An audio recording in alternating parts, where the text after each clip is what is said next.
Minasan konnichiwa, kami dari kelompok gastrodiplomasi negara Jepang. Kami akan membahas tentang washoku sebagai soft power gastrodiplomasi negara Jepang dalam politik global. Hari ini kita bukan hanya membahas tapi juga melihat langsung ikon gastrodiplomasi Jepang, yakni sushi. Sebelumnya saya akan mereview sushi itu sendiri. Let's go. Ya, ini dia sushinya. Itadakimasu.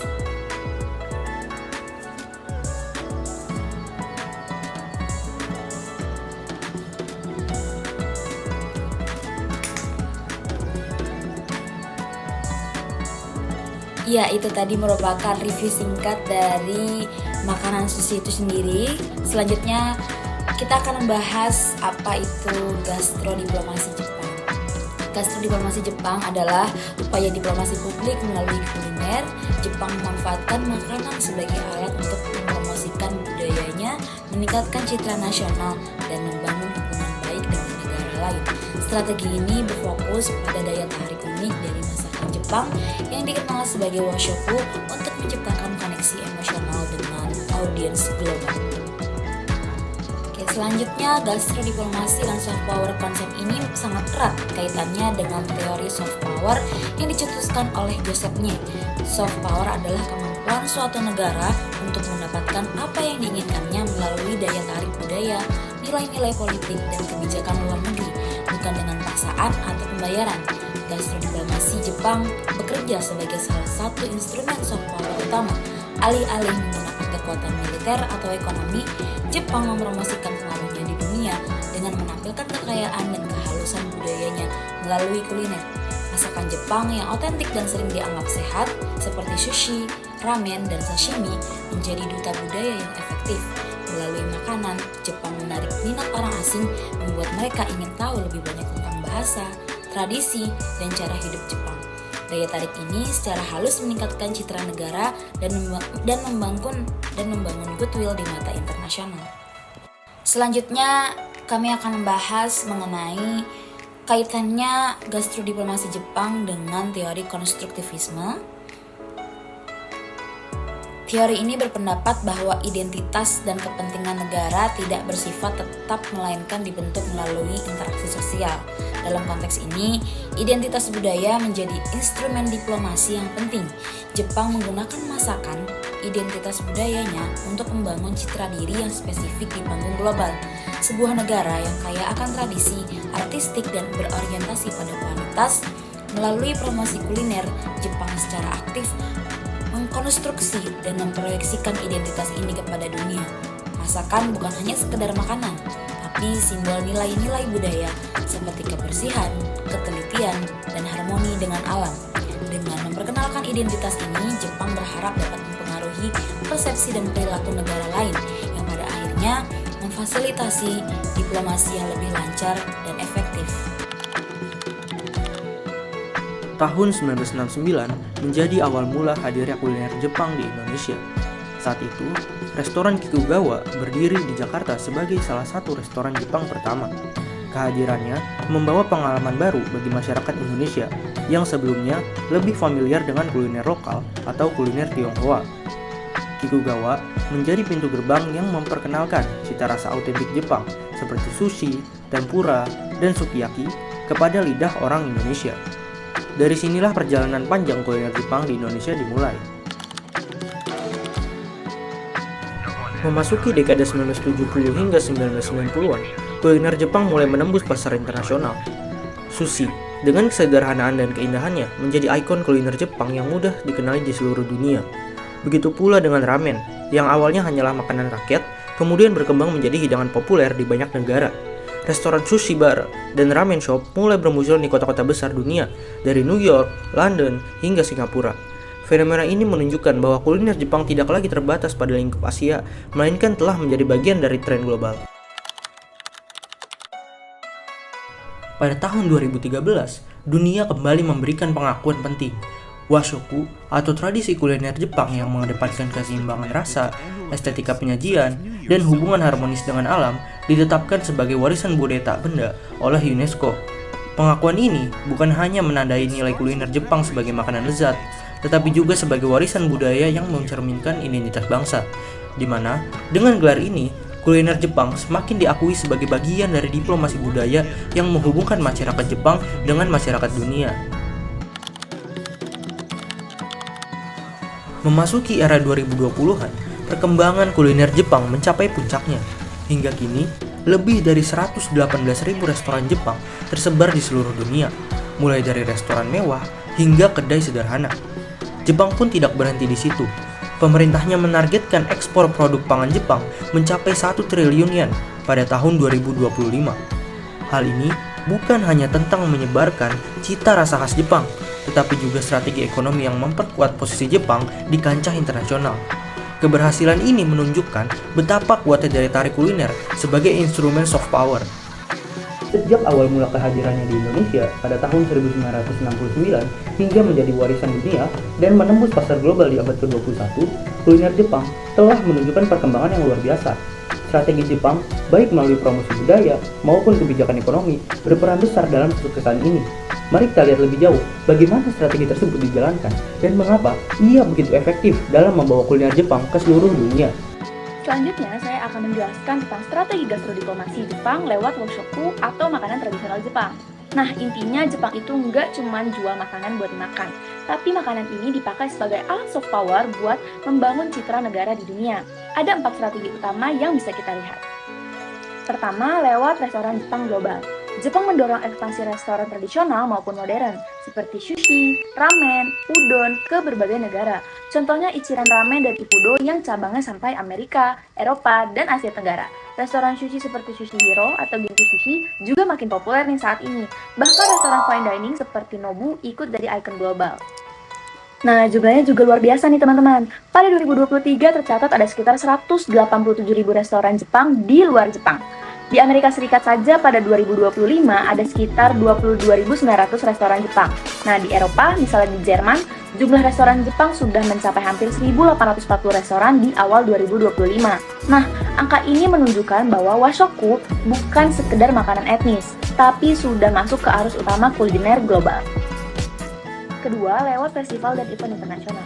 Jadi Jepang selalu menjadikan makanannya sebagai daya tarik utama di acara budaya.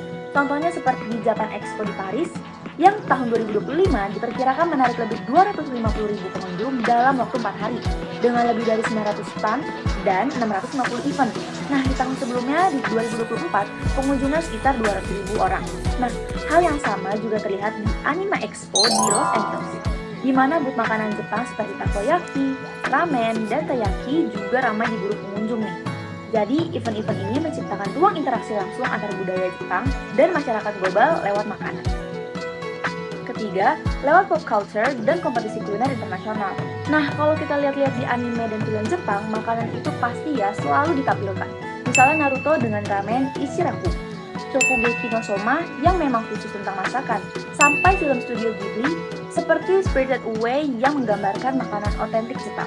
Nah, dari situlah penonton global jadi penasaran untuk mencoba makanan Jepang di dunia nyata. Selain pop culture, Jepang juga punya kompetisi kuliner seperti Washoku World Challenge.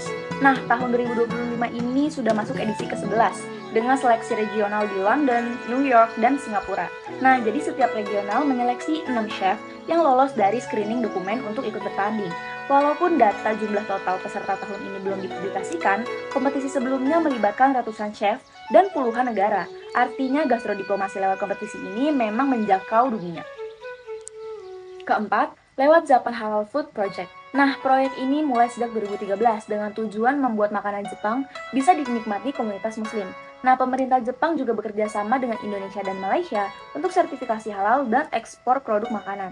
Bahkan di tahun 2025 ini ada inovasi baru nih, yaitu peluncuran Halal Travel Japan Planner pada bulan Agustus. Jadi ini adalah sebuah layanan berbasis AI yang membantu wisatawan muslim menemukan restoran halal, tempat sholat, dan rute perjalanan ramah muslim. Nah, hasilnya ini langsung terlihat nih teman-teman. Jadi wisatawan dari Malaysia itu naik sekitar 27,5%, dan dari Indonesia naik 19,6%, dan dari Singapura naik 16,4% dibandingkan tahun sebelumnya.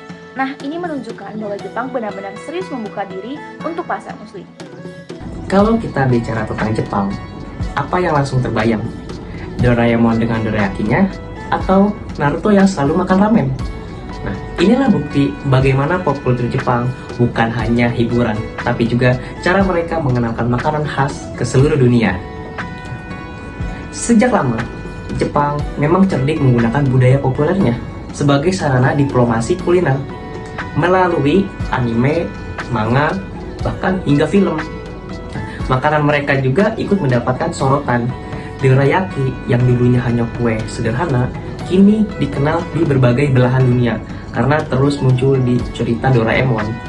Begitu juga dengan ramen, bukan hanya jadi makanan sehari-hari di Jepang, tapi berubah menjadi simbol persahabatan, kehangatan, dan semangat berkat popularitas dari film Naruto.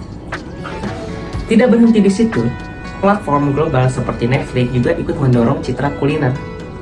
Nah, seperti program The Road to Red Restaurant List memberikan spotlight khusus pada restoran-restoran terbaik di Jepang, menegaskan bahwa makanan Jepang bukan hanya soal rasa, tapi juga bagian dari identitas budaya yang mendunia.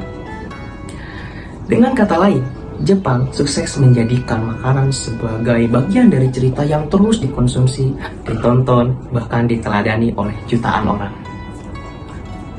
Namun, Jepang tidak hanya berhenti pada pop culture. Mereka juga beradaptasi dengan kebutuhan global, terutama negara-negara Muslim. Inilah yang melahirkan Jepang Halal Food Project atau bisa disingkat JHFP, sebuah program sertifikasi halal yang membuat kuliner Jepang itu lebih inklusif. Di Indonesia, restoran ramen, sushi, hingga cemilan Jepang kini bisa dinikmati dengan tenang oleh konsumen Muslim. Hal ini menunjukkan bagaimana Jepang menyesuaikan diri tanpa kehilangan identitas kulinernya. Nah, strategi melalui pop culture-nya dan JHFP memberi dampak yang luas. Bukan hanya keuntungan ke ekonomi, tapi juga memperkuat citra Jepang sebagai sarana kreatif, adaptif, dan mampu menjembatani budaya dengan cara yang elegan. Kalau tadi kita udah lihat konsep, timeline, sama strategi, sekarang kita masuk ke pertanyaan penting, apa sih sebenarnya hasil dari semua upaya Jepang ini? Pertama, mari kita mulai dari sisi ekonomi. Pemerintah Jepang itu menargetkan ekspor produk pertanian, kehutanan, dan perikanan itu mencapai 1 triliun yen pada tahun 2025. Angka ini itu luar biasa besar, dan salah satu cara untuk mencapainya adalah dengan mempromosikan kuliner Jepang ke seluruh dunia. Data dari Kementerian Pertanian Jepang itu mencatat bahwa jumlah restoran Jepang di luar negeri itu kini sudah lebih dari 118.000 pada 2021. Padahal, tahun 2006 itu jumlahnya itu baru sekitar 24.000. Di Indonesia sendiri, restoran Jepang pertama itu ada Kikugao, berdiri tahun 1969. Dan sekarang, kuliner Jepang itu hadir dari restoran mewah hingga street food, dan adaptasi menu lokal seperti sushi roll dengan mayones atau ramen halal. Jadi, jelas bahwa kuliner itu tidak hanya soal budaya, tapi juga mesin penggerak ekonomi Jepang. Kedua, dari sisi pariwisata, survei dari Japan National Tourism Organization menunjukkan bahwa lebih dari 60% wisatawan asing itu menyebut makanan itu sebagai alasan utama datang ke Jepang. Wisata kuliner kayak pasar ikan Tsukiji, tur membuat sushi, dan jajanan ramen di street food menjadi daya tarik tidak kalah dengan gunung puja atau bunga sakura. Di luar negeri, festival kuliner Jepang juga menarik ribuan orang. Misalnya, Nichisai Jakarta setiap tahun itu bisa mendatangkan lebih dari 200.000 pengunjung, di mana kuliner itu selalu menjadi daya tarik utamanya. Nah, ini itu membuat efek ganda bagi sektor pariwisata, transportasi, hingga UMKM lokal. Yang ketiga itu dari sisi budaya, kuliner Jepang itu mengalami proses adaptasi dengan selera masyarakat lokal. Misalnya itu di Indonesia, kita bisa temukan sushi mayo, ramen halal, sampai dorayaki itu isi coklat. Jepang juga meluncurkan Japan Halal Food Project untuk memastikan makanan Jepang itu bisa diterima di negara-negara muslim termasuk Indonesia. Hal ini menunjukkan bahwa gestur diplomasi Jepang itu bukan hanya soal ekspor budaya, tapi juga tentang kemampuan beradaptasi dan menghargai keberagaman. Dan yang terakhir itu dampaknya terhadap soft power, yang mana sejak Wushoku diakui UNESCO sebagai warisan budaya tak benda pada tahun 2013, citra Jepang itu di dunia semakin kuat sebagai negara modern sekaligus yang menjaga tradisi. Pop culture juga ikut berperan besar, misalnya dorayaki yang selalu muncul di Doraemon, terus ramen di Naruto, sampai serial Netflix The Road to Red Restaurant List, yang semua ini itu membuat orang di seluruh dunia itu penasaran dan akhirnya mencoba makanan Jepang. Dari sini tuh kita bisa lihat bagaimana makanan sederhana bisa menjadi alat diplomasi yang sangat efektif. Sebagai kesimpulan, gastrodiplomasi Jepang itu memberikan dampak di 4 level. Ekonomi yang tumbuh lewat ekspor dan restoran global, kemudian pariwisata yang makin hidup lewat wisata kuliner, terus budaya yang beradaptasi di berbagai negara, serta soft power yang memperkuat citra Jepang di seluruh dunia. Yang semua ini tuh membuktikan bahwa makanan itu bisa menjadi bahan universal yang mampu menyatukan orang lintas negara. Kalau Jepang punya sushi dan ramen, kira-kira makanan apa ya dari Indonesia yang bisa menjadi ikon gastrodiplomasi kita? Rendang? Sate? Atau bahkan bakso? Terima kasih banyak. Arigatou gozaimashita.